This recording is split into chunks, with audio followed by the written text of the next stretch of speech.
Say that again. The whole history of America is the history of rich white men telling not rich white people that their enemies are black and brown. It starts in the colonies of what would become the United States.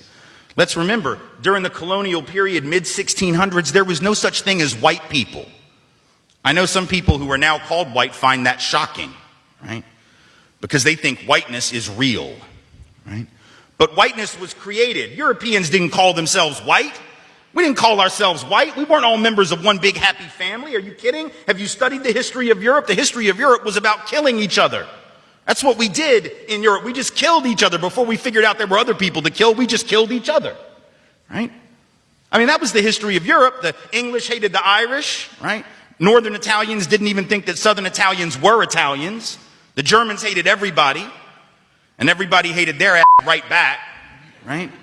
There was no team called white, no race called white, but all of a sudden, in the middle of the 1600s, there was. Why? Why was it suddenly necessary to create this thing called the white race? Well, because rich people can count, that's why.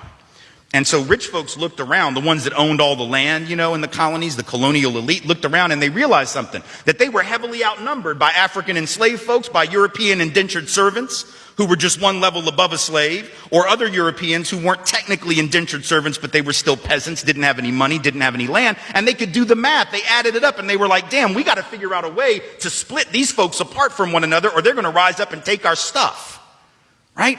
Because after a while, these black folks who were enslaved Africans and these quote unquote white folks who were poor Europeans are going to figure out they're all getting played by these rich people. Right? So ultimately the rich figure out they got to come up with some way to get somebody in that group on their team. The easiest thing is to get the poor Europeans, right? Because at least they look like you. They sort of share some of the customs and the culture. So they all of a sudden create this thing called whiteness and they say, now you're part of the club. Now we're going to let you testify in court, enter into contracts, vote, at least if you're a man, own a little bit of land, at least if you're a man, right? And we're going to get rid of indentured servitude. No more of that because you're too good for that. And we're going to take the white men, now called white men, and put them on the slave patrol to keep black people in line. Give them a horse and a gun and a badge and make them feel big and powerful, right? They're still poor. They still don't have anything. They didn't pay the slave patrol well, right? Just exploited them, used them as a buffer between the elite and the other poor folks, particularly poor folks of color. And pretty soon the rebellions that occasionally happened where black and white got together to overthrow the elite, those stopped. Because the divide and conquer had begun to work, right? You could turn people against each other by telling those poor white folks, they got to keep these black people in line. And so that divide and conquer gets initiated in the colonies. Rich white men telling not rich white people that their enemies are black and